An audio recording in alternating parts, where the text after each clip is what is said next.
Messieurs, deuxième nuit d'émeute à Pointe-à-Pitre. Les élus sont-ils solidaires à Harry Durimel? Ou alors sont-ils de connivence avec ce qui se passe? On se pose beaucoup de questions en ce moment. Et comment s'en sortir quand le mélange des gens viennent aggraver la situation? La crise sanitaire et sociale et économique, mafia, bandits, délinquance, pression sur les élus pour des subventions et aussi corruption. Donc, pour acheter la paix sociale, comment s'en sortir? Et pourquoi le dialogue social en Guadeloupe est si difficile?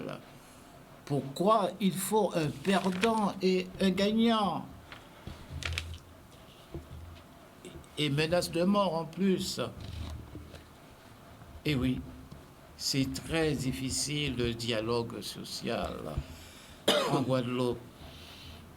Et en même temps, Akio réclame son carnaval à l'État. Mi babmi en pays Guadeloupe. Mesdames, Messieurs, bonjour, bon dimanche, bon café chaud, Monsieur Sebo, bonjour. Bonjour à vous d'abord, Monsieur Mandré, toujours de vivant. Bonjour aux téléspectateurs de Canal 10 qui nous écoutent. Et bonjour à vous, chers amis du plateau. Et mon Ramaille, oui, je sais que vous êtes en forme aujourd'hui. Ah ben comme d'habitude. Et particulièrement aujourd'hui. Bonjour à tous, bonjour Monsieur Mandré, bonjour à tous les amis du plateau, bonjour à tous ceux qui nous regardent.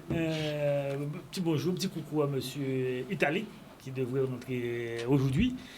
Et bien entendu à nos amis de la Martinique qui nous écoutent, il faut se reconnaître.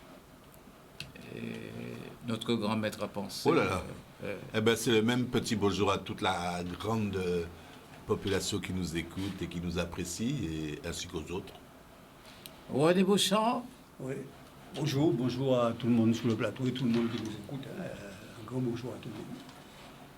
À Collet de la jeunesse. Ah bon? Non, c'est collé, Edouard.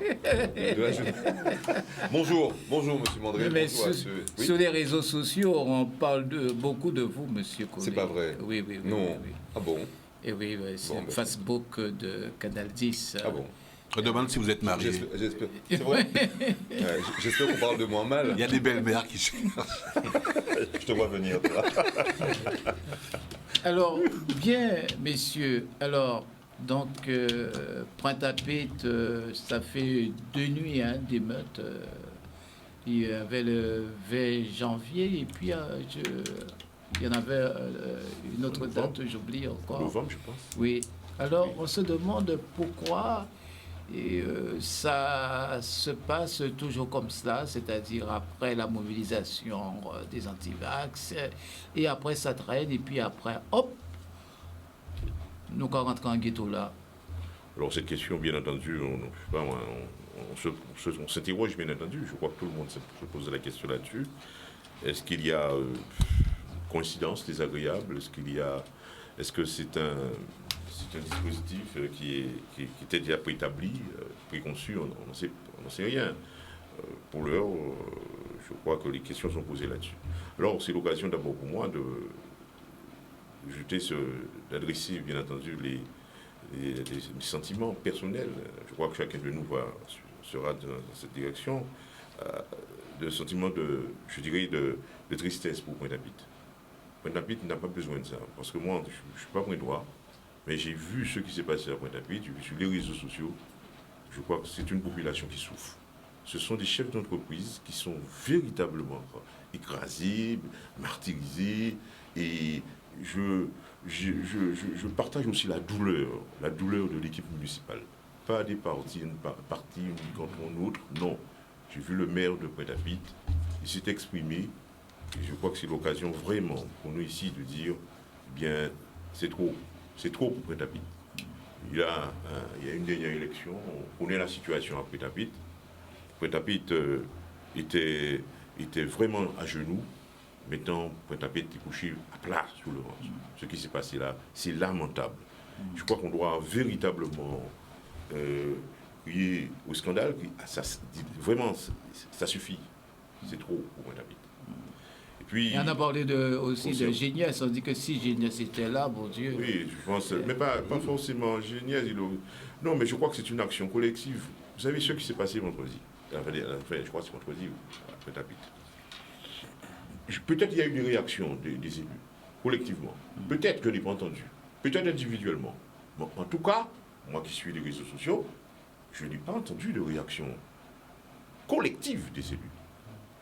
Tous les élus auraient dû venir à Pointe-à-Pitre pour porter ce soutien nécessaire à Pointe-à-Pitre. Parce que c'est vraiment trop. C'est trop. Et surtout, ce qui m'interpelle, je dis que c'est extrêmement grave. Pointe-à-Pitre appartient à Cap Excellence.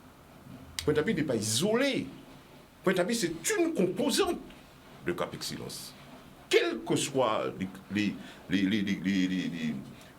idéologies qui peuvent, je ne sais pas, se manifester ou exister ici ou là, à l'intérieur d'une entité. Mais Pointe-à-Pitre fait partie de Cap Excellence. Je dis que moi, personnellement, je n'ai pas entendu de réaction. Peut-être qu'ils se sont prononcés. Je n'ai rien entendu, mais je dis que c'est dommage. Oui, mais peut-être aussi la situation est tellement confuse, on a du mal. Il y a des choses que nous, on ne peut pas savoir, hein, on ne sait pas. Hein. Il y a le cœur des hommes, mais je pense que en pareille circonstance, oui. Ce n'est pas X contre Y. Oui, il s'agit d'une population, d'une ville, des personnes, donc il faut avoir un sentiment parce que très grande sensibilité le d'attention à cet égard. procureur, on en a parlé un peu, donc c'est assez confus. Hein, monsieur, et Ramaille, ouais. Oui, c'est bien dommage de voir Pointe-à-Pitre une fois de plus dans cet état-là. Mais je pense qu'il faut aller plus loin que ça. Il faut chercher à bien comprendre ce qui se passe. Et comme je dis souvent, il y a un certain nombre d'années déjà que ce système-là dure. Et on a entendu les propos du sénateur Lurel sur cet aspect, qui lui-même dit qu'il y a une quarantaine d'années que ça dure et qu'il y a des zones obscures dans cette situation qui fait que nous avons ce fonctionnement en Guadeloupe qui est un peu particulier par rapport au reste de la France sur le plan violence et la fréquence de la violence, je dirais même violence en continu. C'est qu'il y a des choses qu'on ne connaît pas. Et je suis sûr que M. le Préfet, le procureur de la République, aujourd'hui, certainement, ils ont des informations que le grand public n'a pas. Les élus. Souvent, on a un silence assourdissant des élus qui ne prennent pas position, bien souvent, sur ce qui se passe, qui serait normalement quelque chose de condamnable. Et je n'arrive pas à comprendre. Et maintenant, avec la déclaration du procureur de la République, c'est pour ça que je ne m'attaque pas uniquement à ce qui s'est passé à Pointe-à-Pitre, c'est dans l'ensemble, mais sur plusieurs années qu'il faut évaluer la chose. Je commence à comprendre qu'il y a, et ça, comment dirais-je, renforce ce que je pensais déjà à titre personnel, qu'il y a quelque chose qu'on ne sait pas. Et il y a certainement des choses qu'on ne sait pas, où il y a beaucoup d'implications, voire même de structures institutionnels dans cette affaire-là, d'élus, comme disait le procureur de la République, des organisations, des associations, des organisations syndicales, des organisations carnavalesques, des organisations en tout genre, des associations qui font que nous avons un seul démoglio à dénouer pour comprendre et savoir ce qui se passe. Et je compte sur le procureur de la République pour pouvoir faire mener les investigations et donner des noms pour se dire qu'est-ce qui se passe, et où est-ce qu'on va et qui fait quoi. Voilà. Le mélange des gens, monsieur. Oui, Raphaël Espéronel. À tous les niveaux. Et puis comment monsieur passe le silence de, je ne sais pas si c'est des agneaux ou de d'autres, parce qu'en fait, en Guadeloupe, tout se sait facilement. Hein. Il suffit de gratter une première couche sociale et vous savez tout ce qui se passe. Ce qui se passe à Bastia, vous le savez, à Saint-François, avant que ça arrive à Pointe-à-Pitre, ce qui se passe à vous le savez, à Sainte-Anne, etc. Donc, quand on veut savoir quelque chose ici, on le sait très, très facilement. Donc, le problème, c'est pourquoi est-ce qu'on ne veut pas ne pas savoir. Alors, pourquoi Pointe-à-Pitre? Parce que Pointe-à-Pitre, c'est un abcès particulier, mais ce n'est pas le seul. Je suis désolé. C'est un lieu support, Pointe-à-Pitre. C'est un lieu iconographique. Mais enfin, il y en a d'autres. Hein. Il y a la Boucan, il y a Perrin, il y a Gauzier, il y a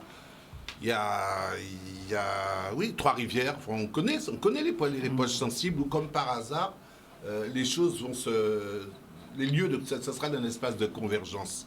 Voilà. Ce sont des poches, des lieux de convergence et qui sont souvent pris pour cible ou comme théâtre ou comme scénarisation d'une vindicte populaire qui, effectivement, relève d'une grande, pour moi, mystification, mais effectivement d'une grande confusion.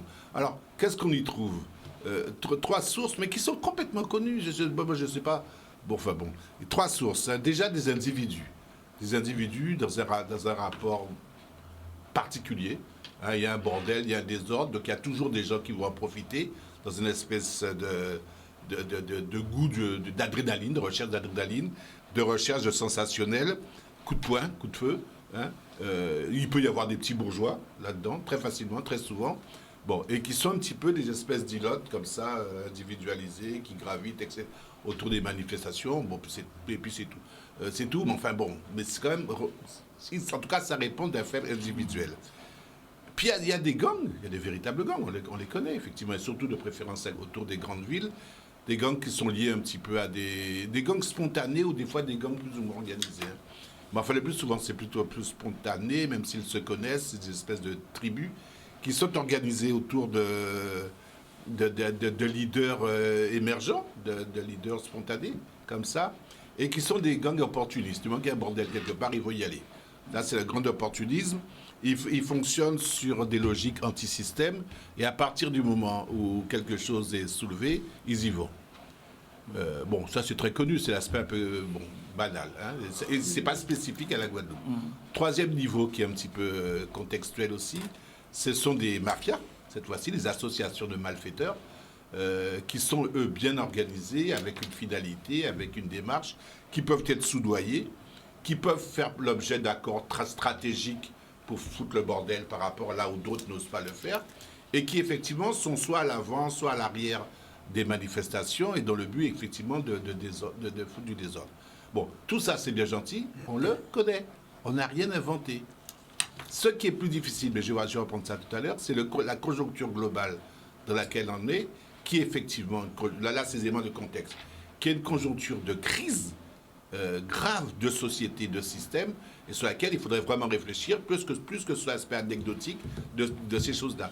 Dans l'aspect anecdotique, moi je suis persuadé que la Guadeloupe, comme tout autre pays moderne, hein, est suffisamment traversée par les renseignements généraux, par les technologies de l'information, pour savoir, si on voulait vraiment savoir, qui est qui fait quoi, pourquoi, comment, avec une prévisibilité à quasiment 90%. Monsieur Beauchamp, oui, alors, ça qui a passé la pointe là, et ça a intéressé nous, hein, Oui, mais parce que nos peuples des mers que nous pas trouvé, jeunes Bougonneau, en la rue Fribourg, qui a pissé sang. Oui, mais il faut regarder au milieu. Hein, c'est qu'on est tout en zone urbanisée, qui va toucher la pointe, Bemao, Jardine, parce qu'on ne peut pas aider la pointe. À d'habiter à Piège, je ne vais pas te dire qui vous a pointé. Tout en zone, qui sont en zone d'habitat, et d'habitat généralement, il y a des gens qui sont défavorisés. Sabine, Gauzier, alors toute zone là, ça. Donc, on est en zone qui va vivre très durement, si vous voulez, la situation économique. Hein. Et il y a nombreux, puisque c'est régions, toute zone d'agglomération là, ça très peuplé, qui a presque constitué presque moitié de la population, ou bon partie de la population. Et on y a aussi là concentration à toutes les activités commerciales, à toute zone là, ça, hein, qui en est la pointe avec les petits commerçants qu'il a et tout ça, qui en est Jarry, qui en est tout ça, On est tous un certain nombre de zones commerciales, les abîmes, etc. Mais pourquoi il n'y a pas gérer? Pourquoi ça? Nous revenons dans le deuxième problème là, parce qu'il y a encore quoi que, si on a bien expliqué ça, on est c'est des petits gangs, hein, on délinquance avec des petits gangs, et puis des mafias organisées. Ça, C'est clair. les mafias organisées par Kajiko, les petits bonnes. Même si les petits bonnes cassent vidéo parfois de force de frappe. Donc, si vous voulez, une situation là, ça, ou à un contexte social. Alors, ça on veut dire, hein, c'est que, ça on dit, hein, c'est que ces attaques-là contre un certain nombre de barrières, ça n'a pas habité qui prend pas la voie. Mais Ça a fait en France. Hein. Mais bien sûr. Les Black Ball, les compagnies. Marseille. Ça a fait tout le cas été route. Bon, ça a fait en France, ça a fait tout le cas été route. Alors, il ne faut pas y faire de ça, une spécificité guadeloupéenne, ça faut. Bon, ça ne veut pas dire que c'est bon. Hein. Au contraire, au moins, quand mettez-moi en place à ces gens-là qui trouvaient l'entreprise à piller, tout ça, à penser qu'effectivement, ces gens-là, on a vu ça très très mal, on a vu ça qu'on viole. C'est ça qui est grave. Bon. Donc, à chaque fois qu'il y a des situations sociales qui, si vous voulez, arriver en paroxysme, tout simplement, parce que la culture du dialogue pas instaurée et qu'il n'y a pas de dialogue, donc, aucun ni obligatoirement des attitudes qui fait des rapports de force créés, des manifestations, et aucun ni toute qualité diable son train qui profite des manifestations pour frapper, pour agir et pour faire. Et ça, on a constaté, surtout, c'est que là, on voit à un moment donné, au niveau des biens sociaux, là, on voit une sorte d'occupation des forces de répression face aux mouvements sociaux, à travers, si vous voulez, des actions de grenades lacrymogènes, résistance, etc., etc. Ça a ouvert la porte à un certain nombre d'autres types d'actions que pour le monde pas contrôler, qui a fait. Ça fait à toutes les périodes, hein, on a signalé, ça n'a pas obligé qui propre, non plus, obligatoirement, un mouvement là, ça, à sa capacité là. Mais peut-être ça nouveau. Non, ça n'est pas nouveau du tout. On voit ça lors de l'affaire faisant, on voit ça, petit coup en 2019, même si nous essayons de maîtriser, toutes les etc. manifestations Ça a sociales. toujours fait. Là, ça prend une ampleur peut-être très forte. Parce que mettre du fait à d'habiter, tout ça, ça pour d'autres caractères. Et de même que par peut-être les pillages et tout ça.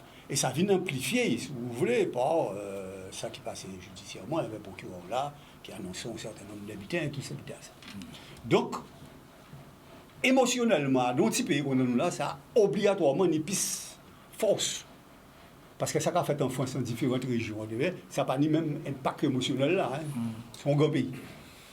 À dire que Marseillais, Pékin, inquiété de ça qui fait Paris, ou etc., même si on dit, ah oui, c'est triste. Point final. Bon. Alors, on ne peut pas dire que on solidarité entre les élus, parce que pour il n'est pas en vivre que ça vient à Kazaï. Mais on peut comprendre l'exaspération à élu à la pointe, qui ne rend compte, parce qu'il faut nous très conscients de l'unité. Les municipalités, tout ça, à pas eux qui est responsable politiquement bien dit de la police et de ça qui a crié la tenue de l'ordre régalien. Et il y a des pays qui constatent parfois poser des questions et dénoncer. Moi, entendre la durée, mais il va comprendre comment ça se fait qu'ils savent bien qu'il n'y a pas ni pour réorganisation des forces de police pour protéger les etc. C'est une réalité. Ça aussi, c'est une réalité. Et on élu face à cette situation-là, ça, il est complètement démuni. Hein. Il peut sortir et puis le conseil municipal là, la police municipale là, qui a dit qu'il n'y a pas de fusil pour protéger. D'ailleurs, il faut la journée s'il y a une blessure. Il n'y a dit pas de droit. C'est seule la police, etc. etc. Donc, il faut nous être conscients de ça. Il ne faut pas demander aux élus de faire ça qu'il ne peut pas faire. Côté là, ça. Et par ailleurs, à présent, il y a d'autres problèmes que nous avons à débattre tout à l'heure, mais on ne peut pas être trop long en la réalité là et situation actuelle. Condé, qui j'ai encore fait ça à la pointe? Qui j'ai encore fait ça à la pointe? Ouais. Mal. C'est très mal. Pointe-à-Pitre, c'est quand même mon arrière-cour. J'ai grandi à Grand-Camp. Et Grand-Camp, c'est juste on franchit un pont. Ça bim quand c'est ça. Oui, mais attends. Grand-Camp, c'est merci. Pratique pour Pointe-à-Pitre. Merci.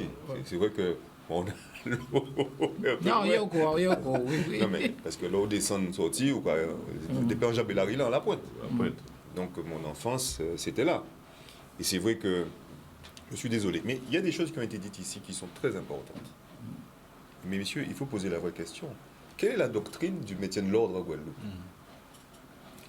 Quelle est la doctrine du maintien de l'ordre en Guadeloupe? C'est évident. Et tu l'as dit, Raphaël. Qui ne sait pas ce qui se passera, ce qui se passe à un moment donné? Nous savions pertinemment qu'il y aurait eu ces débordements, ces exactions, ces violences sur les biens à Pointe-à-Pitre, singulièrement Pointe-à-Pitre. Alors Pointe-à-Pitre a deux situations qui lui font défaut. C'est vrai qu'originellement, c'était le centre commercial à ciel ouvert de la Guadeloupe. On y venait là-dessus. Son premier défaut, c'est qu'elle est ouverte et elle est offerte. Son deuxième. Parce que, et puis elle bénéficie, et tu l'as dit, René, Pointe-à-Pitre est dans une logique où autour d'elle, il y a des phénomènes de relégation sociale. On se retrouve avec des ghettos, on se retrouve avec des zones dans lesquelles des personnes issues de l'immigration viennent, prospèrent dans des conditions assez particulières. Et ça fait le lit justement d'une certaine pseudo- ou primo-délinquance, qui d'ailleurs Pointe-à-Pitre a du mal à indiquer. Parce que justement, dans ces moments, dans ces situations assez particulières où on sait pertinemment que Pointe-à-Pitre est fragilisé, les forces de sécurisation me surprennent dans des politiques de non-intervention ou dans des interventions après coup. Rappelez-vous les premiers événements où justement des immeubles ont flambé, où il y avait une possibilité, il y a des audios qui circulent, il y a des témoignages qui circulent, où les forces de lutte contre les incendies auraient pu intervenir. Mais elles ont été empêchées d'accéder à Pointe-à-Pitre pour le souci de sécurité, alors qu'il y avait cette possibilité. Quelle est la doctrine du maintien de l'ordre? Est-ce qu'il n'y a pas une volonté de faire de Pointe-à-Pitre ce creuset dans lequel justement on peut justifier une forme de répression encore plus importante? Oui, parce que maintenant vous avez des snipers qui viennent sur justement pour vous déloger à certains endroits. Vous avez des tireurs d'élite maintenant qui se mettent en joue. Des Français mettent en joue des Français. Est-ce qu'on est dans une logique de se dire, mais finalement, donc Pointe-à-Pitre va nous servir de pis-aller, Pointe-à-Pitre va nous servir justement de justification, donner moyen de répression encore inédite. Je n'ai pas vu ça en France hexagonale, ce qui se passe ici. Pour rien, on vous gaze pour ceci, pour cela. Donc, Pointe-à-Pitre se retrouve être une forme, je dirais, d'exemple. On se sert de cela, on laisse faire. C'est vrai, je ne peux que constater qu'on laisse faire. On sait que ça va se passer là. Mais donc, on se demande aussi, M. Collet, est-ce que le préfet n'est pas, quelque part, responsable aussi de la situation, dans la mesure où il y avait un couvre-feu? Non. Et s'il y a un couvre-feu, donc on doit pouvoir respecter cela. mais d'ailleurs, le problème... alors, Oui, parce que... Mais le Le problème... couvre-feu, c'est après. Oui, mais quoi qu'il en C'est soit... après? Non, c'était pas après. Non, mais C'est après. quoi qu'il en soit... Pourquoi c'est après? La décision a été prise de fermer Pointe-à-Pitre au couvre-feu. Non, oui, non. C'était... il y a- Non, le 20 janvier, il y avait le Oui, couvre-feu. mais là. 22 heures, ça n'avait rien à Non, voir. mais le 20 janvier, le couvre-feu était déjà là. Non, mais... Il n'était pas à 6 heures. Alors, non qu'il ait été avancé... Non, Oui, c'est après. oui, Non, couvre-feu, le 20 janvier, le couvre-feu... Non mais d'accord, ils mais ont quelle est la avancé. réalité du couvre-feu, monsieur Mandré? Quelle est la réalité du couvre-feu? C'est qu'il est plus ou moins respecté. Plus ou moins respect. Il est plus ou moins respecté, voire quasiment pas du tout. Ah, mais voilà, Là-dessus. nous sommes On ne mettra d'accord. pas un flic après chaque personne pour leur dire de rester chez eux. On va légitimer justement votre présence avec la répression qui aura lieu derrière. Mais écoutez, monsieur Mandré, vous avez vu que ce couvre-feu est plus ou moins respecté? Non, pas du tout là-dessus. Cette doctrine du maintien de l'ordre, elle est questionnée. Et c'est vrai que Pointe-à-Pitre en fait, justement, malheureusement, en paie les conséquences. Parce qu'il y a, c'est vrai, on l'a dit tout à l'heure, Destréland et Mélénis sont protégés. Jarry, Éventuellement. Il ne reviendra pas, justement, de pouvoir aller à Jarry et de faire. Ça peut se faire. Mais Pointe-à-Pitre bénéficie malheureusement de conditions, de circonstances qui font qu'elle est plus fragilisée. Et au contraire, elle aurait été plus protégée. Donc il y a une politique du maintien de l'ordre, une politique de la sécurisation, de la protection des biens des personnes qui interroge. c'est bon. Moi, j'écoute un peu les avis de mes amis ici sur le plateau. Je réitère mes propos rien ne peut expliquer ce qui s'est passé. Il ne faut pas dire qu'il y a ça, et trouver et dire il y a ça, il y a ça. C'est à condamner systématiquement. C'est pas indépendant. Voilà. On condamne, c'est clair. C'est à condamner. Mais on ne peut pas dire que rien. Quant aux explications, les gars, il faut rester réaliste. Hein. Quand on met en œuvre le dispositif pour maintenir l'ordre, force de répression. Il y a une force de répression, c'est nous. Quand on ne met pas, il y a négligence, on dit qu'il y a négligence, et on s'interroge sur le dispositif de maintien de l'eau. Mais il faut savoir ce que nous voulons, quelque part. Non, mais attends. Je termine. Mais les gars, il faut savoir. Parce que moi, nous sommes là de ce système. Moi, je vais beaucoup plus loin. Je regarde l'autre système dont on appelle son arrivée, quelque part. On souhaite qu'il soit là, notre système. Où nous aurons nos pouvoirs à nous. Mais nous aurons le même dispositif. Nous ne serons pas là les porteurs de la belle parole en matière de démocratie, de liberté. Nous savons tout faire, nous n'aurons pas de problème chez nous. Nous aurons aussi cette force de l'ordre pour maintenir l'ordre. Et cette force de l'ordre, on va dire, c'est la répression. Il y a des situations qui sont difficiles, je le comprends, à gérer, mais il faut quand même voir les choses en face. Il ne faut pas critiquer pour critiquer. Moi, je suis quelqu'un d'autre. Je condamne toutes les formes de violence. Ça, c'est un fait certain. Mais quand il y a des choses qui se passent ici, notamment après taper comme ça, il n'y a pas à dire bon, mais c'est là. Concernant la situation qui existe longtemps, effectivement, notre ami René a souligné. René a raison. Mais je l'ai entendu aussi, Lurel est un élu. C'est un élu. Lurel a dit, 40 ans ça existe. Ça existe ça ici. Et quand on dit oui, mais cela c'est toujours fait. Oui, cela c'est toujours fait.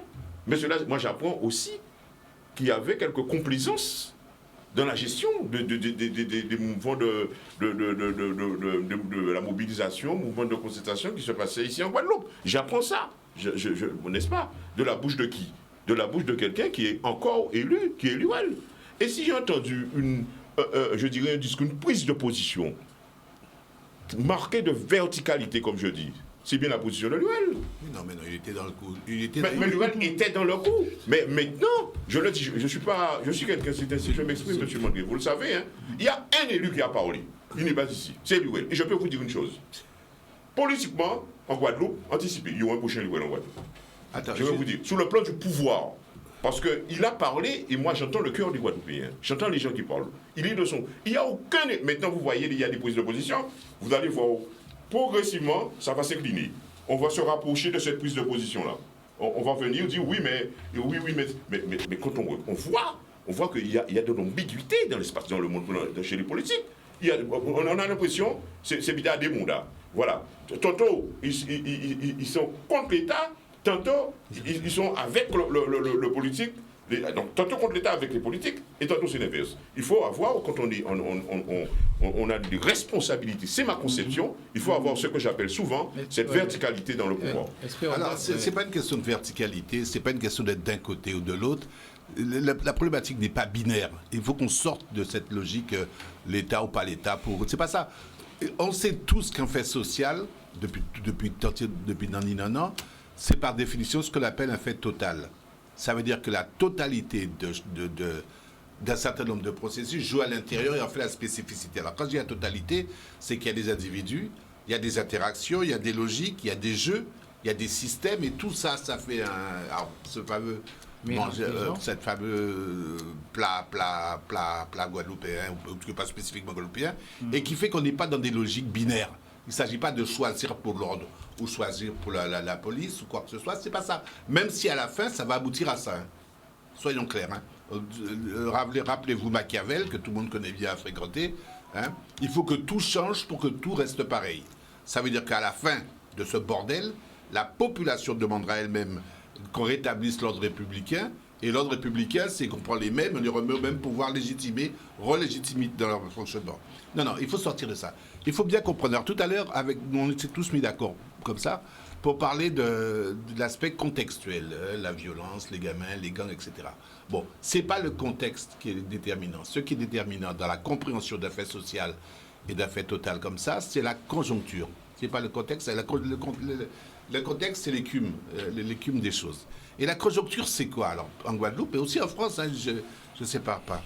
C'est une profonde crise des valeurs qui remet de la valeur des choses, des organisations sociales, politiques, du marché, par rapport à la valeur de la vie. Et non pas la vie, pas la vie par rapport au passé, mais la vie par rapport au présent et la vie par rapport à sa projection. Donc qu'est-ce qu'on va faire du devenir?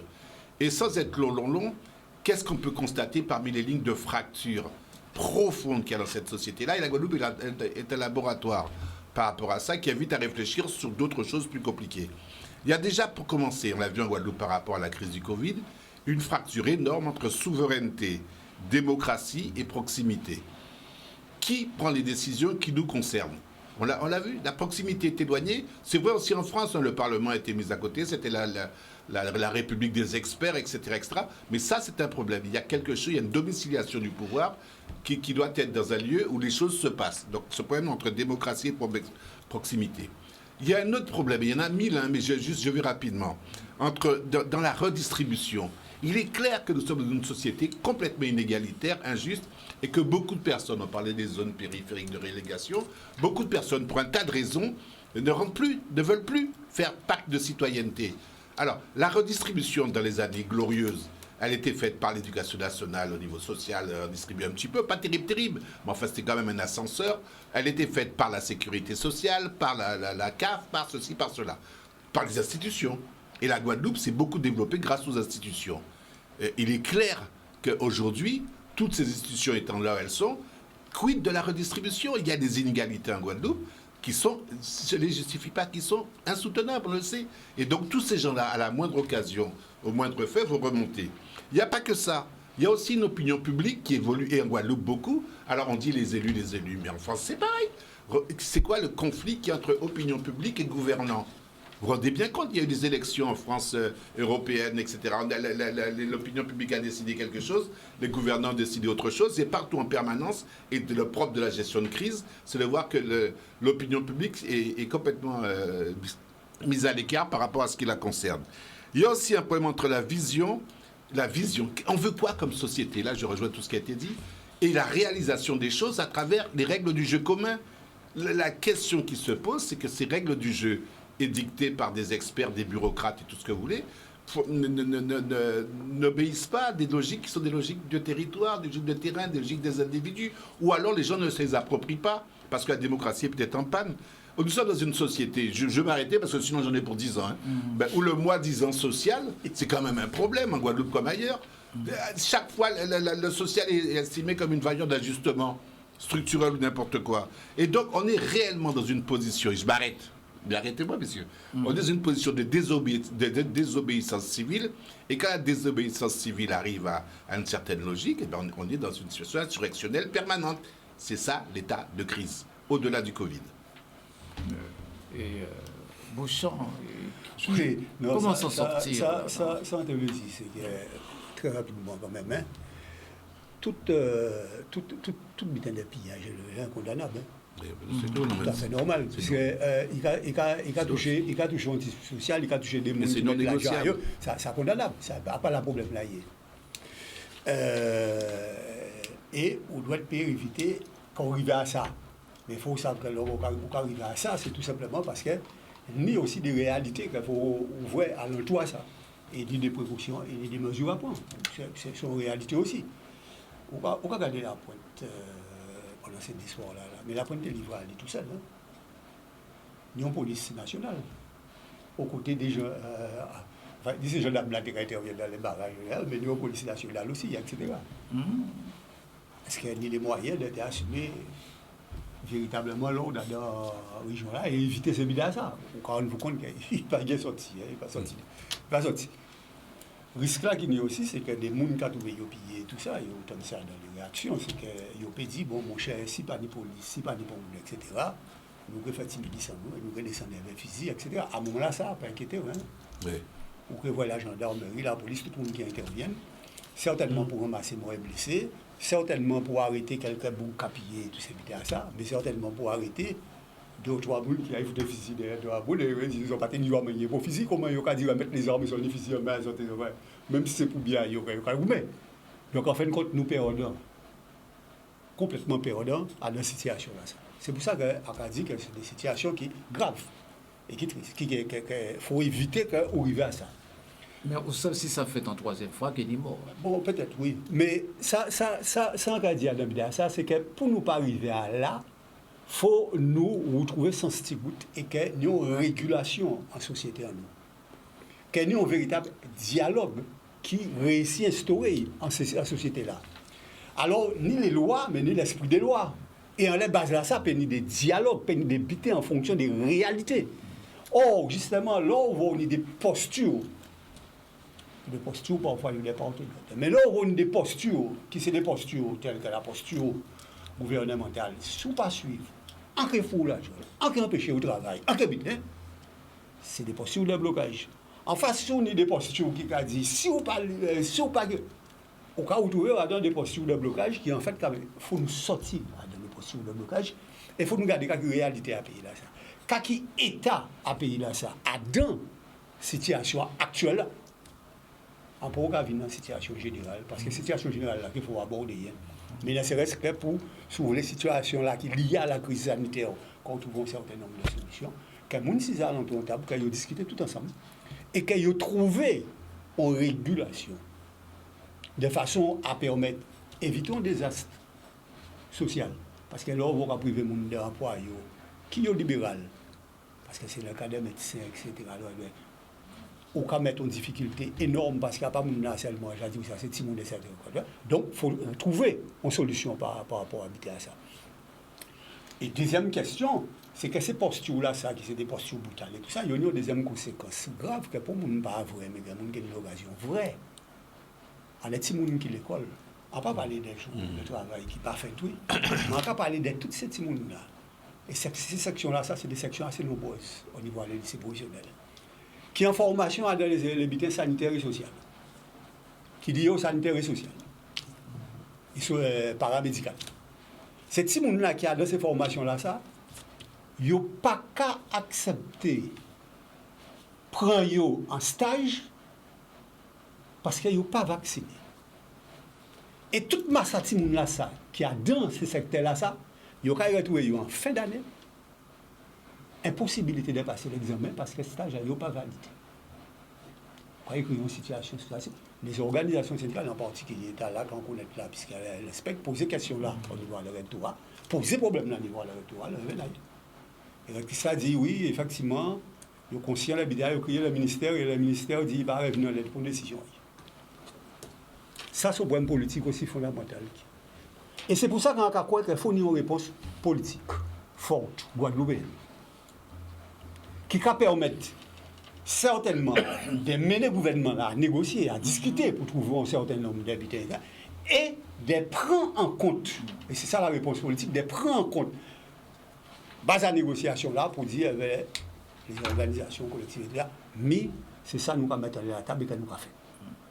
Mais il faut une autorité qui prononce et qui fait en question de. Et pour moi, c'est ça qui a évité que nous rentrions dans une sorte de. Alors, il y a d'autres problèmes. Nous avons parlé de ça tout à l'heure. Le ménage de gens n'a jamais fait bon ménage.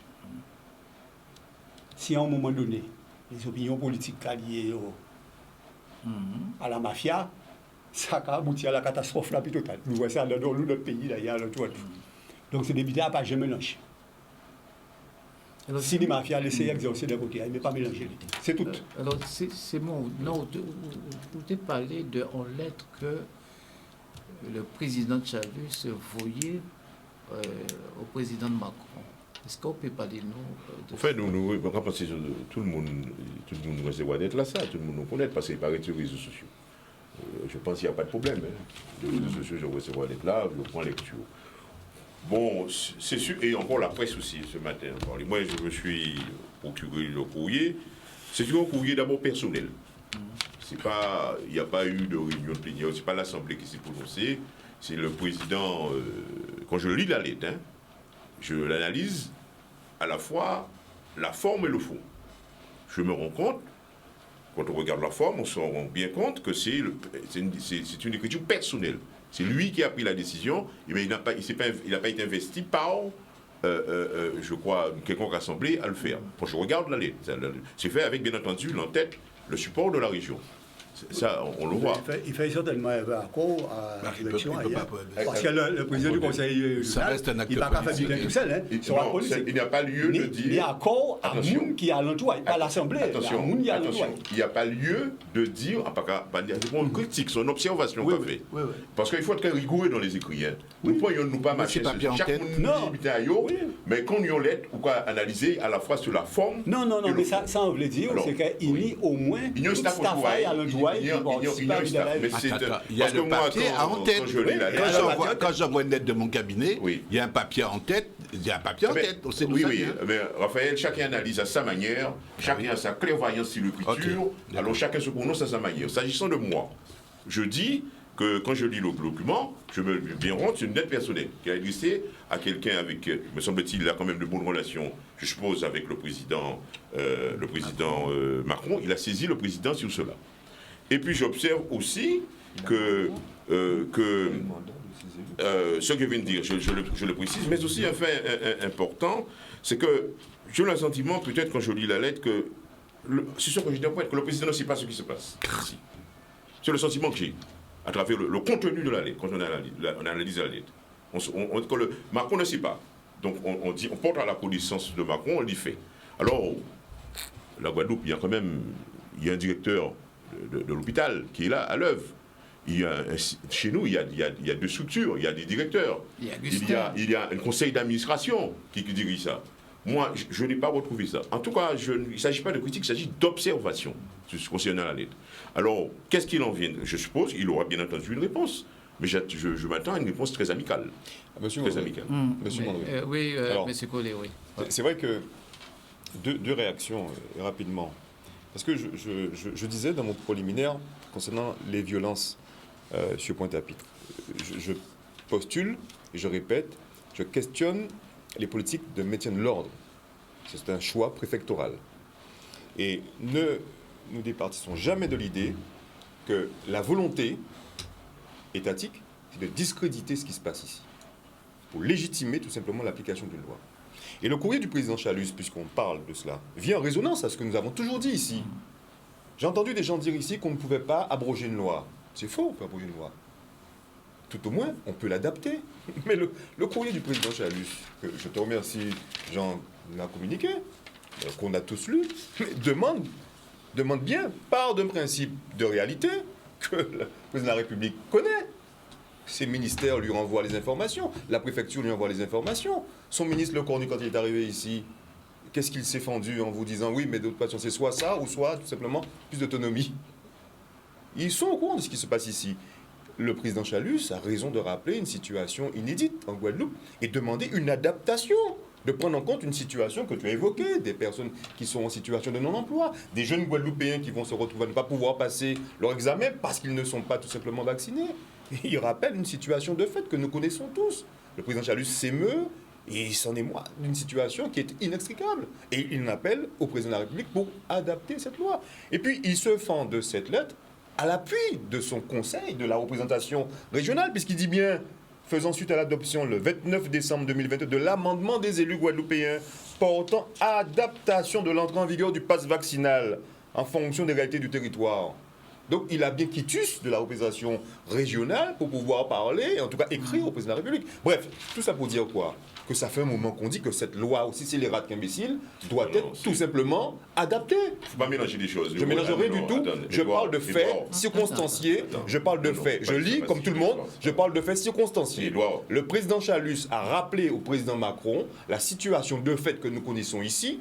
Et il n'a pas été dans les détails, puisque j'ai rappelé ici que cette loi, et je le dis pourquoi, encore je l'ai expliqué les raisons, que cette loi de toute manière est une loi qui est en contradiction, et notamment avec la loi Le Pors concernant justement la fonction publique d'État, et en tout cas celle territoriale, là-dessus, puisqu'elle impose, elle crée une sanction sans le dire. Mais aujourd'hui, il y a une situation de fait qui fait qu'on ne peut plus accepter que cette situation entraîne ce qui se passe ici, et notamment singulièrement Pointe-à-Pitre, où on laisse faire pour discréditer ce mouvement C'est ça la vérité. On laisse faire pour discuter ce mouvement et dire voilà, ben finalement les Guadeloupéens ne veulent pas de cette loi. Voilà ce qui se passe. Il y a des policiers qui se font presque tirer dessus. Il y a une situation où des personnes sont presque à l'agonie. Voilà le mouvement social. Voilà ce qu'il donne. Non, c'est une mauvaise lecture qu'on a. On veut, et tu l'as dit, c'est vrai, rappeler tout le monde à la table des négociations. L'État refuse de discuter. C'est facile de dire que oui, que les Guadeloupéens, mais on demande. Ça fait un moment qu'on demande des instances de dialogue. Il faut que tout le monde, tu as raison, René, de le dire, il faut que tout le monde revienne à la table des négociations. C'est ça la vraie porte de sortie. Et ce courrier, pour moi, est déjà une amorce, appel à la concorde et appelle justement à cette amorce de la négociation. Et nous arrivons, alors, pourquoi c'est difficile de dialoguer et le dialogue social est difficile en Guadeloupe, pourquoi? Non, mais vous le disiez, Raymond, vas-y. Oui, alors, pourquoi le dialogue social est difficile, c'est ça, là? Oui, oui. C'est vrai que, au regard de ce qui se passe aujourd'hui, on a l'impression qu'il n'y a pas de dialogue social. Mais je remarque qu'il y a des négociations qui se font dans les entreprises, qui se font dans les collectivités, et il y a des aboutissements. On ne peut pas dire qu'il n'y a pas de dialogue social. Donc, maintenant, le dialogue est ce qu'il est. Mais il y a un dialogue social. Mais maintenant, on parle, je suppose qu'on fait allusion à ce qui se passe aujourd'hui dans le pays, en Guadeloupe. Alors, prenons le cas. On organise, on fait une rencontre avec tout le monde, comme c'est demandé, pour engager ce dialogue social. Mais pour moi, le dialogue social existe. Mais sur le problème qui est posé aujourd'hui concernant le passe vaccinal, concernant l'emploi des jeunes, concernant l'avenir de la Guadeloupe, concernant je ne sais trop quoi. Non, mais on a vu avec les collectivités, c'était difficile le dialogue social. Non, moi je serais à la place des collectivités, je ne dialogue pas. Alors je vous dis pourquoi, On s'assied, on invite des gens qui sont des gens responsables pour venir dialoguer. On ne peut pas aller dialoguer avec des gens qui mettent le feu. On ne peut pas aller dialoguer pour proposer l'avenir de la Guadeloupe avec des gens qui brisent, qui cassent, qui empêchent les gens d'aller travailler, qui empêchent les gens d'aller se soigner dans les hôpitaux, qui est, comme disait M. Cotelon, qui est un sanctuaire. L'hôpital, c'est un sanctuaire. Mais comment on va dialoguer pour dire quoi? Pour dire vous avez raison quand vous n'avez pas raison. Mais tout le monde le sait. S'ils ont raison, pour eux, ils ont raison. Pour moi, ils n'ont pas raison. D'autre part, on s'assied pour dialoguer autour d'une table, il y a 50 personnes, ou alors 15 personnes, comme vous voulez. Pour dire quoi? Pour dire quoi? Pour prendre quelle décision? Le lendemain, lorsqu'on va se lever de cette réunion, tous les jeunes ont un emploi. L'agriculture sera florissante. Je ne sais pas moi, les commerces vont décoller, l'emploi sera... mais il faut être raisonnable. Quel est l'aboutissement? Qu'est-ce que vous attendez? Autre que ce qui se fait déjà aujourd'hui. Il y aura des améliorations, certes, mais c'est un cours. C'est un système qui est en cours. On ne va pas changer. Le ciel ne va pas devenir rose le lendemain. On s'engage, on va s'asseoir pour dire quoi? Et pour faire quoi? Pour régler le problème. Si tel est le cas, je suis d'accord, on s'assied tout de suite. Et après? Alors il y a des gens qui veulent se donner une importance. Il y a des gens qui n'ont pas beaucoup de... Je ne sais pas moi, ils vont se donner une importance tout simplement. Ils disent, bon, il faut s'asseoir, on va parler pour parler, comme on parle comme certaines personnes parlent depuis des années ou une trentaine d'années. Et quel est le résultat? On casse le pays. Mais je ne pense pas que ça soit de cette voie-là qu'il faut s'engager. Maintenant, aujourd'hui, heureusement, comme disait encore M. Cotelon, il faut plus d'État pour régler ce problème. Parce qu'on voit bien, même ceux qui sont dans la rue, tout le monde regarde l'État. Et tout le monde veut casser l'État. Tout le monde veut casser la France, tout le monde dénigre la France, en tout cas ceux-là. Et ces gens vivent précisément de l'argent de cet État-là. Que ce soit ceux qui travaillent, que ce soit ceux qui sont au chômage. Alors maintenant, il faut savoir ce qu'on veut. Soit on met de l'ordre, et tout le monde doit applaudir, donc on met de l'ordre dans le pays, que ce soit un État français ou un État guadeloupéen, ou alors, eh bien, à chaque fois qu'on fait... on a toujours à se plaindre du contraire. Merci, voilà. Monsieur Raymond Ramaille. On arrive à notre première pause café. Ouais. Le chocolat a disparu, là, carrément. Et oui, nous revoilà.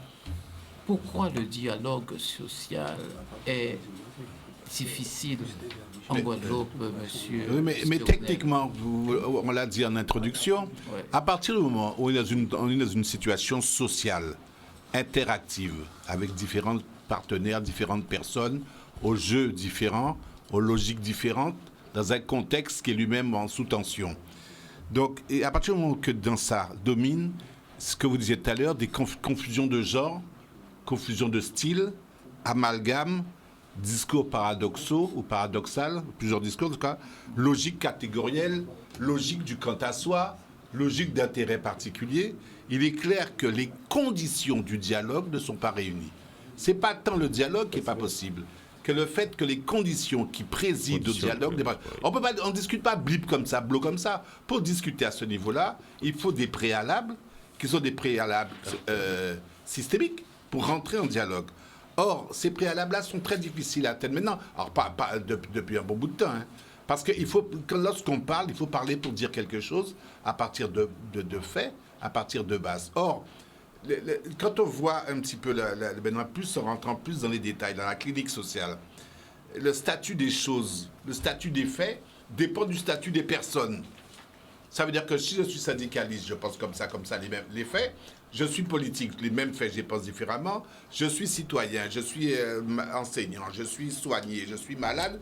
Chacun va prendre le même fait, et c'est le propre du dialogue, et c'est pour ça que je parlais d'un fait total, va prendre le même fait selon sa propre logique rhétorique. Et donc, ça rend la discussion difficile. Qui est émetteur, qui est récepteur? La même personne qui émet est aussi réceptrice, et en même temps devient émetteur, etc. Et ça tourne en rond. Ce qui veut dire qu'on va très rapidement vers ce qu'on appelle un système auto-bloqué, dans lequel la régulation ne se fait pas, et donc le discours part en vrille, littéralement. Il y a aussi un autre problème très important au statut actuel, parce que le statut actuel du dialogue difficile, c'est un statut qui s'est construit dans le temps, hein. C'est le rapport à la confiance. Qui fait confiance à qui? On a vu avec la crise du Covid, la République des experts, la République des juges, la République des politiciens. Tout le monde est passé aux grilles du Covid. Personne n'avait raison, personne n'avait pas raison. La parole d'autorité, quel que soit l'endroit où elle était, elle se délitait. Et donc, ça devient difficile d'avoir une référence. Et puis aussi, l'ordre de la parole. Entre la parole énoncée, et par qui, et la parole dénoncée automatiquement par les opposants. Donc ça veut dire que si on ne prend pas le temps, au préalable, de créer les conditions pour que le dialogue soit possible, on n'entrera même pas dans une situation de dialogue. Et c'est ce qui se passe maintenant, sans compter d'autres phénomènes qui jouent, bien sûr, de manière plus macro-sociale sur la parole, et ce qui rendent la parole très très difficile. Or, et c'est ce qu'on voulait dire, hors de la parole, comment s'en sortir? Ben, c'est la force brute, la violence, et la bêtise ou l'obscurantisme donné comme logique de système. Et c'est ce qu'on a tous dit, ça veut dire que ça va vers le chaos, et ce que j'ajoutais tout à l'heure, c'est que donc, dans cette logique-là, le fonctionnement du système, c'est de remettre en place un ordre, et on a déjà vu ce que ça donne, on l'a vu par rapport aux élections, l'ordre, le référentiel qu'on a tous, c'est l'ordre républicain. On l'a vu même par rapport aux élections et l'extrême droite. Et l'ordre républicain, ça signifie quoi? Ça veut dire que les mêmes qui présidaient au pouvoir, à la direction des affaires hier, on va les retrouver aujourd'hui relégitimés. Alors, vous qui êtes habitué avec dialogue social là, M. Beauchamp, oui, en tant qu'ancien militant de SPEG, tout cela. Alors, dialogue social, est-ce que dialogue social veut dire toujours rapport de force? Non, dialogue social ne veut pas dire toujours rapport de force, mais dialogue social aussi qu'en fait, en un cas d'un rapport de force, il faut pas faire un point d'illusion là ça. Hein? Bon, le dialogue, pour le dialogue social, il faut une volonté à chaque monde là d'écouter, d'entendre et d'arriver à trouver des solutions.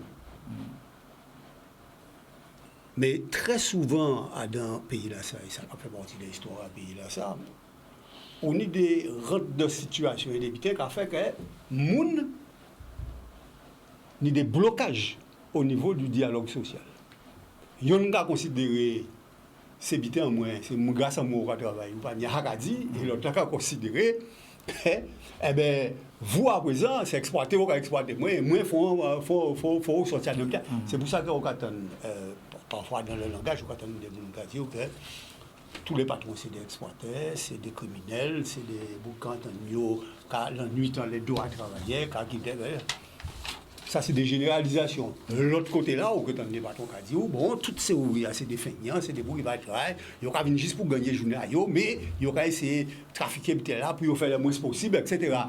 Et ils vont arrêter les préjugés là et tout ça. Or, le problème là, c'est de considérer que, quelle que soit l'activité qu'on fait, qu'on crée, qui est en place, on crée une fête sociale. Et à deux, il doit être ni communication et doit être ni répartition aussi des richesses qui permettent chaque monde de retrouver à deux, si vous voulez, capacité de vivre normalement, etc., d'assurer le projet de vie. Et si vous partez de l'idée là, ça, tout est discutable et négociable. Et c'est ça qui, justement, qui pas souvent exister. Et qu'on a des blocages à niveau là, ça. Alors, on pas dit que parfois, la situation même économique et autres, quand on y a à l'entour, on peut jouer aussi à ça. Parce que, d'abord, nous avons bien clair, si vous regardez actuellement, dans la société de consommation, la partie qui est en Guadeloupe, on peut constater que tous les produits, moun ka fan lay des marges bénéficiaires que pour moun pas contrôler et que bougla qui a touché un salaire il a bien vendre les consommations ici capable d'acheter quoi il était acheter à un moment donné de quoi nourrir famille et tout ça et tout c'est bien et à un moment là ça il est obligé de réclamer aussi quand il mettait puissant les salaires pour permettre ni même donc si vous voulez ni des bulletins de régulation qui existaient mais qui malheureusement ici dedans pas qu'à fonctionner. Alors, les problèmes sanitaires là sont d'autres types de problèmes. On dit tout à l'heure, c'est des problèmes de posture. Il faut sortir de tout ça. Et à grève les collectivités. Alors, là, oui, non, mais ça tenait pas pression. Non, mais quel que soit. Parce que là aussi, on va parler de certain nombre de problèmes. Moi, en tant qu'organisation syndicale, en tant que responsable de l'organisation syndicale, et avec conception là que nous tenons, des rapports, à partir de venir là, pour réclamer la loi, toute la loi, il n'y a que la loi, parce qu'elle débute à la loi qu'on n'a pas d'abord réveillé. Donc, on ne peut pas venir réclamer la loi. Ça, quand on vient réclamer, c'est en fonction des réalités en nous, des besoins qu'elle nous nie, pas seulement en tant que catégorie, puisqu'elle nous a enseigné en personnel, mais en fonction de l'école là, elle-même, un certain nombre de revendications qui permettent à la fois permettre nous mieux fonctionner et permettre de mettre ces petits monde-là à une réalité, un confort pédagogique plus important pour permettre de réussir. C'est comme ça que nous devons négocier, c'est comme ça que nous devons développer. Ni des points d'achoppement qui menaient à des mouvements de rapport de force. Les points d'achoppement, c'était en particulier la suppression des postes, puisqu'on va parler de ça. Et qui menaient nous à mener des mouvements de blocage. À la base, à la suppression des postes. Pour obtenir qu'il y aurait vu dans un certain nombre d'habitants, ni d'autres mouvements qui menaient par rapport à, si vous voulez, les normes qui étaient appliquées par l'administration française et qui ne pas tenir compte des réalités en nous. Pour déterminer les besoins au niveau pédagogique, au niveau matériel, etc. Il y a des revendications qui menaient vis-à-vis des collectivités aussi. Donc, ensuite, à présent, quand vient tout dialogue là et compréhension à connaître ça. Et souvent, là, on ne voit pas de dialogue, c'est parce qu'il y a des a priori qui sont fixés au départ. Par exemple, si vous voyez le gouvernement a décidé qu'il aille vers une réduction des moyens, etc., nous avons a priori qui fixé au départ. Et débat qui aboutit obligatoirement au conflit. Et un rapport de force qui arrivait à une solution qu'on peut trouver qui, en fait, peut peut-être ni permettre de rentrer dans la politique, mais ni satisfaire non plus, qui est vrai que malgré ça, et c'est ça le problème-là. Arrivant au point de blocage, il faut trouver un certain nombre de solutions, un certain nombre de problèmes. C'est tout le principe même à la dialogue social. Alors, il faut bien garder aussi les réalités. C'est qu'il faut une volonté des partenaires d'arriver à un certain nombre de solutions. Même en cas de rapport de force, il faut arriver à une solution. Et c'est généralement, on doit arriver plus ou moins à des solutions. Des fois, on part une solution et le conflit a des cas perdurer. Il n'est pas nécessairement obligé de prendre la forme des blocages, mais il est capable de durer, il est capable de rebondir. Donc, il faut bien garder. Mais c'est ça, c'est toute vie sociale là qui a déroulé à ce niveau-là. Ça. Là, nous avons une solution, nous avons une situation où pas de dialogue qui est entamé. C'est pour ça qu'il faut, société là, à travers les responsables de la société là, qui sont responsables politiques. Et là, on va pas parler seulement des élites, tout ça, nous prenons responsabilité en nous. Et nous construisons une réponse guadeloupéenne que nous portons face à l'État. On réponse guadeloupéenne. Et qui a demandé l'État, si c'est renégocié, de façon à ce que nous trouvions les moyens de décision et qu'on donne nous la possibilité d'appliquer ces moyens de décision-là. Non, mais pour et qu'on va qu'il y ait une réponse guadeloupéenne, une démarche guadeloupéenne, il faut déjà qu'il y ait un consensus guadeloupéen. Oui, Or, il n'y a pas de consensus. Mais oui, mais au-delà des postures et des blocages, on peut finir par créer un consensus. Mais Pourquoi? Parce que alors, qu'est-ce qui est priorité? faut prendre des initiatives. Faut prendre des initiatives qui ont mené à ce qu'à un niveau de la population là, ils rendent compte que ni un certain nombre d'initiatives qui a mené à trouver un certain nombre de solutions. Tout de suite, ça. Mais quel que soit, c'est pas tout pour tout de suite. Est-ce que nous préférons rester dans cette situation-là, ça, ou bien à péter au sale et qu'on joue ça qui finit dans le drame complet? Et si ça dérange? Faut nous sortir. Là, il faut se poser la question quand même, Rodé. Et si finalement ça ne dérangeait pas les gens? Parce qu'il y a quand même un ventre mou. Attends. Il y a quand même un ventre mou de la population, donc dite opinion publique, qui ne s'exprime jamais. Qui ne s'explique jamais. Et dont on ne sait pas qu'est-ce qu'ils pensent. Qu'est-ce qu'ils pensent, population-là? C'est pour ça que je parlais d'ordre républicain, qui attendent que l'État, et plus l'État, rétablisse l'ordre, et après c'est tout. Mais attends, ce qui est clair, hein, c'est qu'il y a des gens qui ne s'exprimeront jamais. Mais seulement les gens qui ne s'exprimeront jamais, c'est tout simplement parce qu'ils ne voient pas comment sortir de la situation. Mais s'ils... Ou qui sont pas d'accord. C'est pas leur Ou qui sont- problème. ou qui sont d'accord aussi. Non, C'est pas leur problème. tout le monde veut sortir de la situation. C'est ça le problème. S'il y a un certain nombre d'initiatives qui amènent à avancer un certain nombre de solutions, Bon, il y aura et puis, petit à et puis, petit. et puis, un et certain puis, nombre. attends, puis, Tu ne peux pas. Il y a le statut aussi. Bon, on critique les hommes politiques. Mais le statut des leaders spontanés ou des leaders d'opposition qu'on a aujourd'hui ne sont pas si clairs que ça en Guadeloupe. Mais non, mais ce qui Au contraire, on demande aux hommes politiques de s'exprimer pour arrêter cette espèce de démagogie d'opinion ou d'émotion ou affinitaire qui consiste à croire que c'est n'importe quel groupe, n'importe quelle tribu qui va diriger. Donc on ne peut pas faire abstraction de ça. C'est pas un problème, c'est plus un problème de groupe ou tribu qui dirige, c'est un problème de trouver une solution, de trouver un certain nombre de dialogues et de solutions consensuelles pour faire face à ceux qui prennent des décisions à l'heure actuelle et qui manifestement échouent dans leur manière d'appliquer leur décision. De façon à ce que c'est nous-mêmes qui arrivions à appliquer. Et il faut les amener à discuter. Pourquoi? Parce qu'on est dans un système pour le moment où parce qu'il faut regarder, il faut qu'on regarde très bien que nos institutions actuelles ne nous permettent pas d'aller jusqu'au bout d'un certain nombre de choses. Or, il faut que nous arrivions justement à débloquer la situation actuelle qui est là sous le plan sanitaire et certainement la situation politique de manière générale. C'est-à-dire que tu ne peux pas... Mais pour ça, il faut arriver à débloquer la situation. Et débloquer la situation politique de manière générale. Et quand je parle de la situation politique, c'est la situation globale. C'est-à-dire aussi bien, pour la situation politique pour arriver aussi bien à notre type de développement économique, à un développement culturel, à un développement social, etc. C'est plus compliqué que ça. Donc, arriver à la fois à un programme et à une programmation. Ah oui, mais on n'est pas en campagne là. Donc, non, mais c'est pas une question de quand on parle de système, excuse-moi, je vais dire la même chose que moi. Quand on parle de système, il y a deux rapports. Il y a le rapport interne, intrasystémique, et il y a le rapport externe. Dans le rapport externe, le plus facile, le système n'est pas bon. Est-ce que tu connais, René, sur place maintenant, dans la réalité des systèmes existants, un système qui est meilleur? Écoute, mon problème, c'est pas que le système... Attends. Mon problème, c'est pas que le système...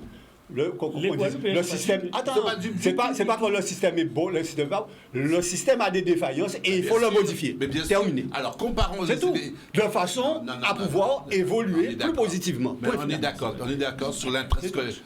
Je vais m'arrêter. C'est ça. Oui, alors, si tu me permets. Mais rapidement, parce que Colin n'a rien dit. Non, mais je laisse. Non, mais je laisse. Alors, j'entends bien ce que René dit, mais la population n'est pas d'accord. C'est ça. La population, le consensus guadeloupéen n'existe pas autour de ce que tu dis. Mais il faut que tu le La population, la majorité silencieuse est plus en accord avec les élus qui ne parlent pas aujourd'hui qu'en accord avec ceux qui se manifestent dans les rues. la majorité silencieuse. Il n'y a pas de Je suis sûr que les gens, les responsables, les gens qui vont dans de la campagne, qui vont voir les champs de tomates, l'entreprise à Saint-François ou à ADE, vous pensez que le problème qui se passe à Pointe-à-Pitre les intéresse? Mais pas au premier rang, en tout cas. Les gens ne sont pas intéressés par ce désordre-là.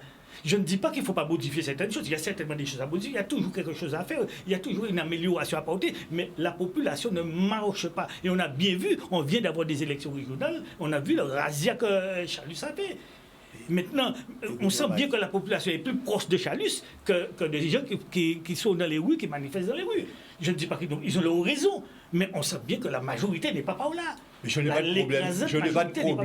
pas de problème avec ça. Il faut alors, nous vivons dans pas de problème avec ça. Allez, je termine sur ça aussi. Oui, nous vivons dans un cadre républicain français. C'est bien. Alors, il faut respecter les règles de la Constitution qui nous régit aujourd'hui. Chacun ne peut pas faire sa loi. Il y a des lois qui ont été votées, par exemple, pour le Covid. Eh bien, ma foi, on peut ne pas être d'accord. Mais il faut respecter la loi. C'est la loi de la démocratie. Je ne suis pas d'accord avec la ceinture de sécurité. Mais par démocratie, je dois porter la ceinture de sécurité. Moi, je ne vois pas d'inconvénience là. Il faut s'assurer sur les lois. Il faut pas. En fait, c'est-à-dire que. Oui, allez, collègues. C'est-à-dire que. Votre regard sur le dialogue social en Guadeloupe. Mais mon regard. Comment? Sur le débat actuel. Non, mais. Mon regard sur le dialogue social, il m'épuise. Ouais. Il m'épuise Ah, parce que. Il m'épuise parce que on parle, et il y a une situation de fait qui ne change pas. Ouais. C'est la situation de la Guadeloupe. C'est tout. Alors, j'entends une chose, il y a un seul interlocuteur qui m'inquiète aussi dans sa posture, c'est l'État. M'inquiète dans sa posture. Moi, j'entends qu'il y a des lois de la République, il faut qu'on les applique, Mais la République aussi doit avoir le souci de ses mandants et le souci de ce que nous sommes. Et le respect de ce que nous sommes. C'est très facile de promulguer des lois, de les rendre inapplicables dans certaines régions et applicables dans d'autres, notamment nous en Guadeloupe, et singulièrement, je prends l'exemple de la chlordécone, et de dire après que finalement, au titre d'une loi sanitaire, on oblige et on autorise. Il y a une justification de la parole de l'État et celle de sa verticalité. En quoi cette parole doit être aujourd'hui une autorité qui doit être respectée? Quand on voit qu'elle est par moments dévoyée, qu'elle se fourvoie et qu'elle ment. Ce dialogue social ne peut pas se tenir. Les accords binaux, l'État a signé ces accords. Aujourd'hui, ces accords sont mitigés, sont discutés. L'État, quand il prend part à une négociation, un échange, et c'est le cas ici, appelle derrière la paix sociale. L'État, justement, est dans une logique de recherche de la paix sociale, de discréditation d'une certaine de situations pour lesquelles elle va justifier le recours à la force, et inversement. Mais en même temps, dans cela, elle fait la poule lorsque ça l'arrange, elle fait le bras de fer, elle joue le bras de fer lorsque ça l'intéresse. Moi, je crois qu'aujourd'hui, le dialogue social, il n'est plus. Et malheureusement, c'est la rue qui commande le dialogue social. C'est la rue qui demande à ce que le dialogue social revienne. C'est par la force qu'on appelle un dialogue social. C'est dangereux, c'est une société qui est en situation de difficulté. On n'arrive pas à s'entendre, s'écouter. Alors, maintenant, je termine en disant une seule chose. Moi, je crois qu'il faut absolument qu'on revienne à la table des négociations. Il faut absolument que cette loi soit adaptée ici. C'est simple et c'est clair. Il faut que cette loi soit adaptée. Point très. C'est le premier départ de l'échange et du dialogue. Alors moi, personnellement, sur cette question-là, moi, je suis extrêmement... Tu me supportes, Edouard, ouais. Je te dis... Agréablement, j'espère. Edouard me supporte énormément. Mais agréablement, j'espère. Parce que... Agréablement, j'espère. J'ai fait un chemin. Tu as fait ce chemin-là. Et je pense que quand tu regardes ce peuple, tu regardes la population... Et j'ai des cheveux blancs. Il y a une certitude, Edouard. Non, il y a une certitude. Nous serons d'accord là-dessus. Il faut éduquer le peuple, celui-là. Il ne faut pas que nous soyons là, nous qui communiquons régulièrement, les gars, que nous ne soyons pas responsables. Même si nous avons notre je dirais, nos divergences, nous avons notre vision de comment on dit, le terme m'échappe, notre idéologie. Nous avons notre idéologie que nous aimons. Mais quand même, il y a une vérité, c'est qu'il y a un peuple qui est ce qu'il est, une population, celui qui va dans les campagnes. J'entends des discours que je ne partage pas. Peut-être les gens l'ont dit, je ne mélange pas les choses. Mais ce peuple-là, il faut l'éduquer. Il ne faut pas raconter n'importe quoi. Bon, concernant, je vais vous donner un exemple. Parler de dialogue social. Mais le dialogue social, vous avez dans un dialogue social, moi je ne suis pas un spécialiste dans la matière, mais je crois que savoir le minimum. Il faut une posture favorable pour pouvoir discuter. Si vous venez avec une tonalité, un regard, une manière d'être, c'est très important ça quand vous discutez entre vous. Il faut montrer aussi l'ouverture nécessaire pour pouvoir discuter. Moi j'ai entendu quelque chose. J'ai entendu quelque chose je vais vous dire, c'était devant la région. Devant la région, je vous dirai. Ça, on l'a vu, au représentant syndical. C'est dommage, c'est pas parce que chez lui, je le dis. Nous que fait tous ces mets-là, y'en après l'autre ou bien ensemble. Nous que fait y'ont signé un papier, que y'ont pas jamais appliqué ça, en Guadeloupe, ça fait un pacte vaccinal, et y'ont payé moyen l'argent à tout le monde. L'État, ça pas y'ont que fait, c'est nous qui fait. Tout le monde a applaudi. Vous allez construire une Guadeloupe avec cette violence des propos? Est-ce que toi, Edouard, tu es jeune, tu as fait ton chemin, c'est pas ça qu'on t'a appris, et c'est pas ça que tu cultives en toi. Quand il y a quelque chose qui ne va pas, eh bien, on le dit. Il faut que dans le discours de certains syndicats, pas tous les syndicats, vous et Ronnie, nous sommes syndicalistes. Encore apprécié, parce que c'est quelqu'un qui sait doser les propos. C'est important. Ça met en confiance le peuple. Mais quand vous avez autour de vous des salariés qui appartiennent à une collectivité territoriale, des fois, ils vivent à l'ambiance qui est la culture de l'huile de vidange. C'est pas bien ça. Pourquoi dis-moi comme ça? Oui, mais c'est Kadila, qu'on va dire ces personnes. Mais nous avons une mission qui est d'éduquer ce peuple-là, d'être un exemple pour ce peuple-là. Et moi, je le dis très sincèrement, l'affection, l'appréciation que j'ai de ce syndicaliste, je le dis qu'il a mal parlé. Il ne faut pas parler comme ça devant des militants, parce qu'on va créer un climat qui n'est pas propice au dialogue. Quand on va dire qu'on va venir faire un papier, après, il y a qui écrit, c'est nous qui écrit et qui signe. Ça, mais Jean, et je vais vous dire que même dans l'État, le problème de l'État, ce discours, on dit qu'à ce qu'on voudra de l'État, l'État ne peut pas accepter ce discours-là, de s'asseoir autour d'une table avec une violence verbale. Lui et l'État, il a sa violence. Et je vais vous dire une chose pour en terminer. Le ministre qui est venu, il y a des choses que nous ne savions pas. On a entendu un procureur parler. Je suppose que le gouvernement, l'État savait des choses. Et c'est pourquoi peut-être l'État a demandé de le condamner. Parce que l'État savait des choses que nous ne savions pas. Puisqu'on a dit qu'il y avait des fuites, il y avait des infiltrations, il y avait des écoutes. On a su des choses, donc on a dit, bah voilà, pour que cela n'aille pas plus loin, vous allez d'abord condamner ça, donc vous allez apaiser nos inquiétudes, que si vous condamnez, ça ne va pas se faire. Mais finalement, apparemment, l'État attend toujours, on attend toujours, nous, pas l'État, nous attendons la condamnation. Mais il est certain que tout ce qui s'est passé, qu'on a entendu de la bouche de procureur, toutes les personnes qui sont là sont des personnes présumées innocentes, ça c'est clair et net. Mais le discours qu'on a entendu, c'est que ça montre quoi? Ça montre que l'État a sans doute des longueurs d'avance. L'État sait des choses que nous, les citoyens, nous ne savons pas. Et si peut-être à un moment donné, sur tel parcours de la manifestation, on a bloqué, c'est qu'on savait qu'il y avait quelque chose qui allait se produire. Nous ne le savons pas, peut-être même les élus ne le savaient pas. Donc il faut savoir. Et même un État, vous savez, je termine là-dessus, au niveau international, quand vous voyez, par exemple, quelque chose se fait en machin, que ce soit en Iran, n'importe où, en Orient, en Asie, l'Amérique annonce, dit, il y a telle chose qui va se faire. Eh bien, ce sont les mesures d'investigation. C'est comment ça s'appelle en termes? Il y a le terme qui m'échappe. Mais ce sont les mesures d'investigation. C'est l'intelligence, mais c'est le renseignement. C'est le renseignement qui permet de savoir ça. Merci Raphaël. C'est le renseignement. Eh bien, il faut qu'on puisse savoir ça. Quand vous entendez l'Amérique dire, attention, il y aura ça, c'est le renseignement. L'État est doté de moyens de renseignement concernant toutes les manifestations qui se font ici en Guadeloupe. Et l'État anticipe. L'État protège également les manifestants, mais l'État protège aussi le simple citoyen et les biens. Donc c'est pourquoi je dis que, Edouard, je nous invite ici à nous inscrire dans cette démarche qui consiste à former, expliquer le peuple. Puisque nous tous à l'école, nous tous comprenons, nous avons des excellents bouquins enseignés, nous qui formons nous, ici et ailleurs. Nous ne pouvons pas venir raconter n'importe quoi. Ces gens-là qui étaient là, qui applaudissent, ils sont très contents.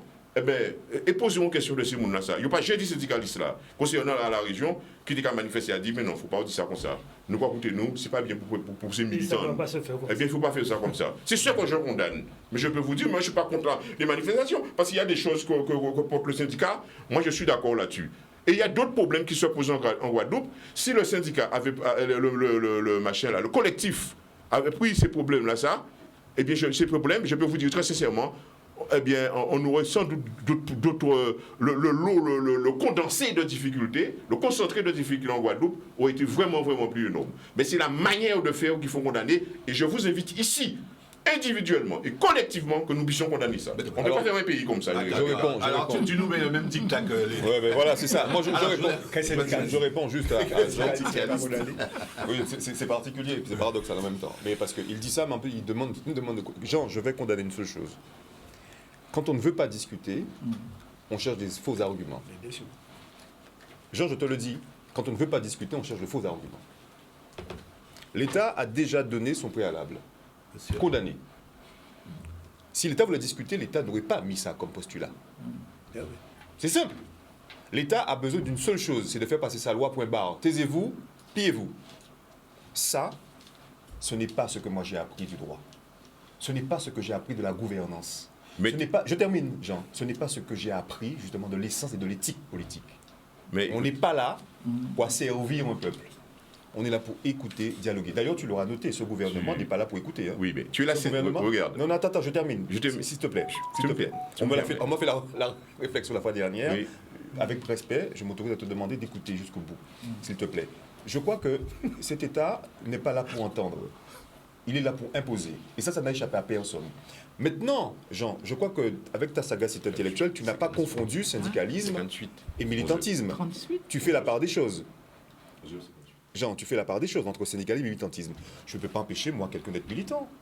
Je ne peux pas empêcher, moi, quelqu'un de pouvoir avoir des propos qui soient aussi retentissants que ce que tu viens de souligner. Je ne peux pas l'empêcher. Mais je sais pouvoir me décider. Jean, je ne peux pas garantir que ce que je vais décider va aussi protéger les autres. En tout cas, je sais qu'une seule chose, c'est que tu parles d'éclairer. Oui, je veux bien éclairer mon peuple. Et je crois qu'il est très éclairé pour ce qui se passe. Parce qu'il fait des choix. La preuve, il fait des choix politiques. Il vote en son âme et conscience. Mais à ce jour, la réalité est que quoi? Que j'ai des Guadeloupéens qui sont dans une situation de non-droit, où on les sanctionne alors que ce n'est écrit nulle part. On crée une sanction qui n'est écrite nulle part. Je lis le droit et j'essaie de comprendre ce qui se passe. Ce gouvernement légitime un droit qui n'existe pas. On sanctionne un agent alors qu'il n'a commis aucune faute. Mais il y a un conseil, il y a des instances. Mais vous savez très bien qu'on conseille, justement. Non, c'est conseiller qui? Conseiller l'Élysée. Mais il n'y a pas qu'à conseiller moins. Il va conseiller moins. Qui va conseiller moins? En quoi, dans l'égalité des armes, je suis moins écouté? En quoi moi je suis écouté? Je sais qu'une seule chose. Dans ton propos, je termine mon propos en disant, dans tes propos, tu es en train de nous dire que le problème de la minorité, de ces Guadeloupéens qui sont aujourd'hui au travail, n'est pas le problème de la majorité. Merci. Et moi je trouve que c'est grave. C'est très grave. Il faut s'occuper d'eux. Ce n'est pas des Guadeloupéens de seconde zone, c'est des Guadeloupéens entièrement. Rapidement. Pour poursuivre un petit peu ce que disait Edouard, je pense que là on est au cœur du problème démocratique. Bien évidemment. Au cœur parce que les démocraties, et je voulais passer par le système que disait René, mais tant pis, la démocratie est un système. Et c'est un système autoproclamé. Et qui pense, heureusement, le bonheur des gens à leur place. Alors, bon, et ils veulent l'imposer. Bon. Alors, et donc le problème qui se pose maintenant, et c'est vraiment grave ce qui va se faire, c'est que donc cette démocratie est construite sur une pensée unique, qui est une pensée économique, hein, le monde du planète, etc. Et que cette pensée unique ne laisse pas de place au développement de la pluralité des possibles. Or, la Guadeloupe, comme d'autres, tout en restant démocratie, et tout en restant la France, n'est pas en même temps la France. Donc, est-il possible de penser un développement? C'est pour ça que je parlais tout à l'heure de souveraineté, démocratie et proximité. Est-ce qu'on peut penser un développement qui reste dans un cadre donné, mais qui en même temps se libère d'une certaine manière de ce cadre en fonction de ces données de territoire? Et c'est tout le problème qui est posé. Et en même temps, Akio, qui réclame à l'État son carnaval. Qu'est-ce que vous pensez de cela? Alors, je ne monopolise pas la parole. On termine. Je ne monopolise pas la parole, mais permettez-moi de dire ce côté-là. C'est que moi, j'ai pensé, quand j'ai entendu ça, j'ai pensé d'abord au Gouka. Le Gouka, ou le tambour. Vous savez, là, nous, les vacances, nous, tout le monde ici, le tambour, c'était bien vinaigre.